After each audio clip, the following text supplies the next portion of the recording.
Amid rising inflationary pressure in the Sub-Saharan Africa, the World Bank has warned Nigeria as well as other developing economies that simultaneous rate hikes in response to increasing inflationary trend may trigger a global recession and a string of financial crises.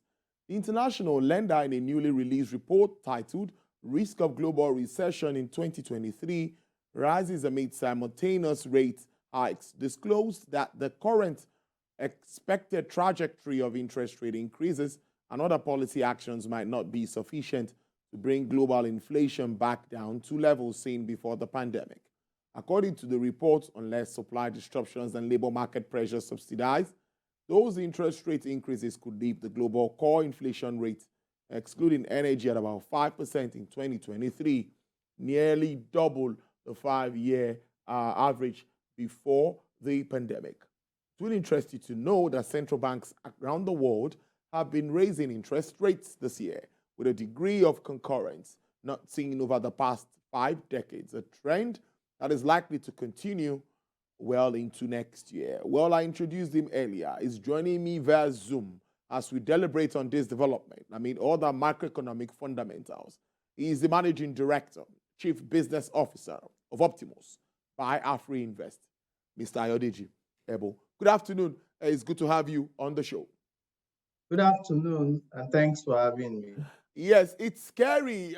Every time World Bank comes out with reports or statements such as this one, of course, we need to look at it and understand why this is coming up at this time. First is, how worried are you about the risk of a global recession following rate hikes that we see across board? Okay, thanks. And because we all know it's a global village, all economies are interlinked, and we cannot dissociate ourselves from what happens in the developed climes.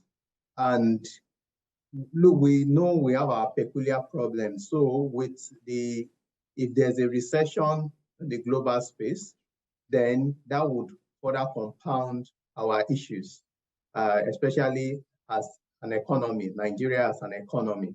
So it's really worrisome because we're trying to see how we want to survive as a nation, to navigate across the choppy terrains with the potential recession, global recession, would really impact significantly on our economy.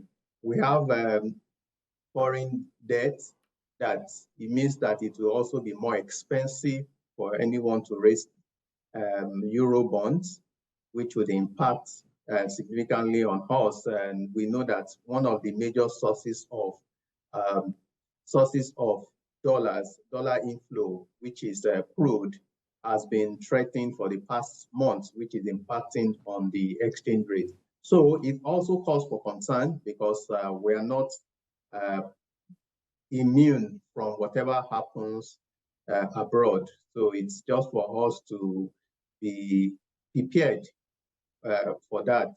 But when we are trying to battle with our internal issues to resolve that, what would happen externally would now be factors that is beyond our control, which will compound our situation. Now, energy and food prices have surged following Russia's invasion of Ukraine, of course, and that has triggered a cost of living crisis. Now, bringing it back to Nigeria, purchasing power also continues to dwindle. The inflation is about 20.52%. I like to be very practical about this. What kind of a life will Nigerians, or would we live at this time? Yes, as much as I agree with you that it's a global issue, but what kind of life? How do we plan at this kind of time? Okay, thanks. And it's really very difficult to be practical to really plan, because when you look at the purchasing power on a daily basis is being eroded. And that means salaries are not being increased, business owners are not making much, their revenue is not increasing as expected.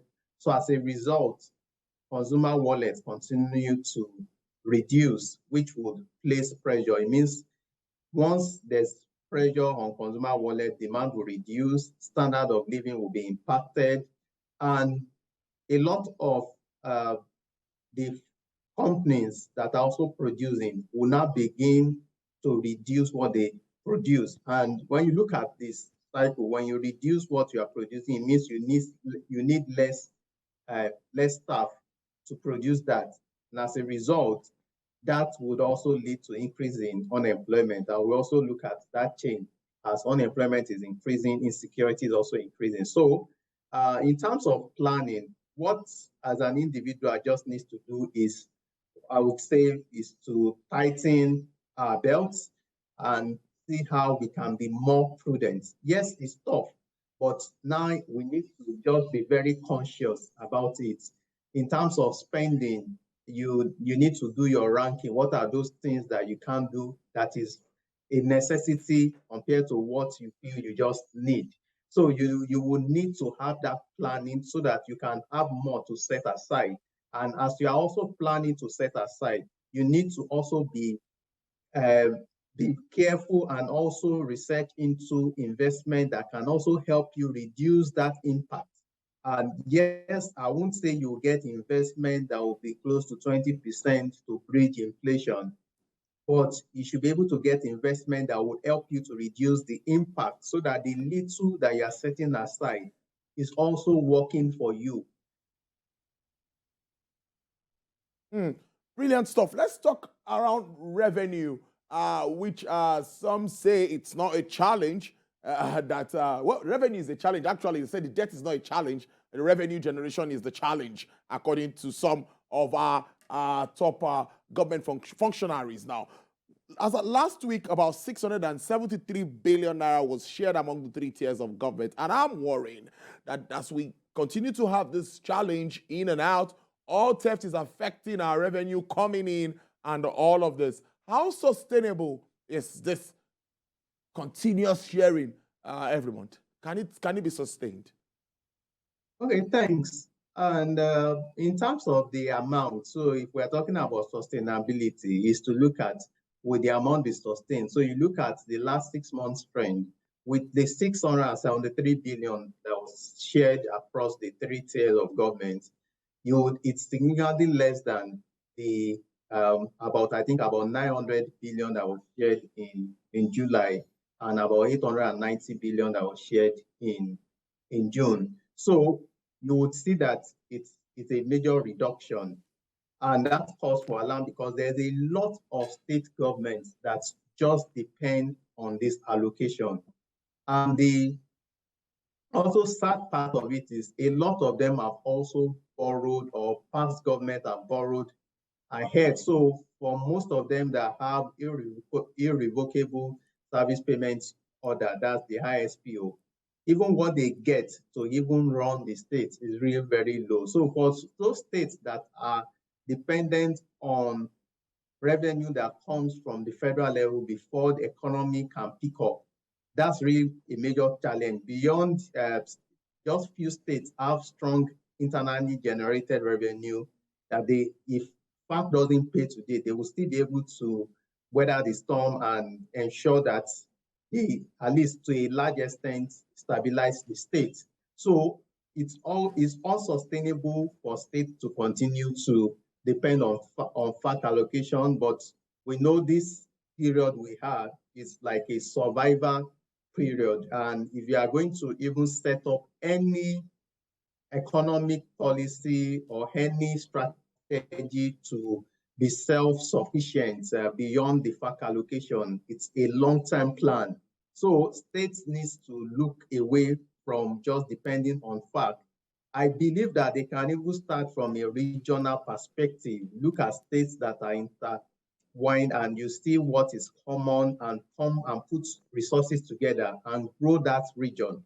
And as we begin to see that growth and you're able to produce and you're a major exporter of a particular item, that will grow that state and reduce the dependence on FARC allocation. There's also that report, I don't know how true it is, that the NNPC has spent about 90 or 95% of the total revenue on subsidies. So you would see that with the way subsidy is also charged under recovery, so based on the little revenue that is being made from oil, because we're all aware of the oil theft going on, that little that we're also making is also a major part of it is being used to subsidize consumption. And when you check the IMF report, and there should be focus more on production. So if we continue to subsidize consumption, that most times it's not accountable, there's no transparency in that, then we are losing both ways. We're not making the money, and the little we're making, we're also paying it out. So we'll see that we're really in a very peculiar situation that is really worrisome, and states needs to begin to look inwards, either as a individual state or as a region, to see how they can build the economic resources that is unique to them. Back to the World Bank report, there is a section in that report that states that government needs to provide targeted support or relief to vulnerable households instead of tightening monetary policy. I'd like you to react to that. Okay, thanks.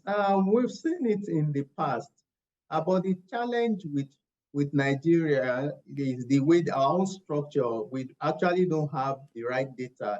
How do we know those that are very vulnerable? Do we have their database? And how are we able to ensure that whatever we're channeling actually gets to them?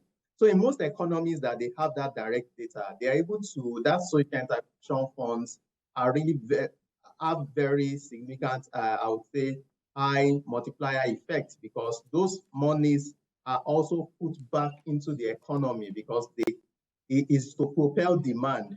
But if we are not sure, if we don't have the right data, we don't know the right people that will actually channel those funds, then it may not yield the desired results that we have in mind.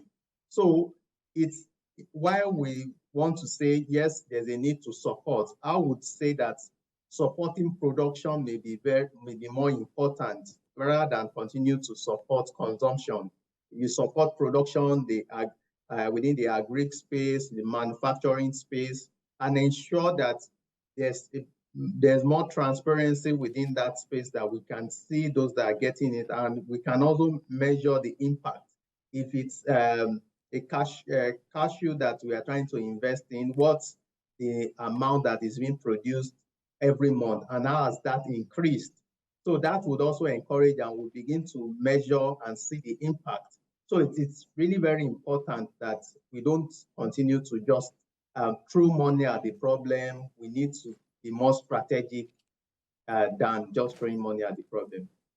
Let's wrap up on this note. NPC meeting is on the moment, and we expect that to be done tomorrow as usual. It's a 2-day meeting.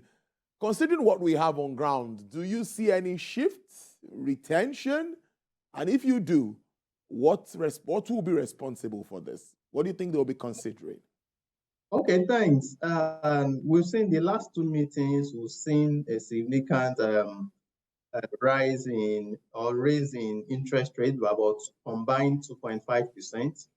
And I believe that the right thing to do is to see how much of impact that made. But with inflation that's continued to increase, 20.5%, I wouldn't be surprised to see another increase.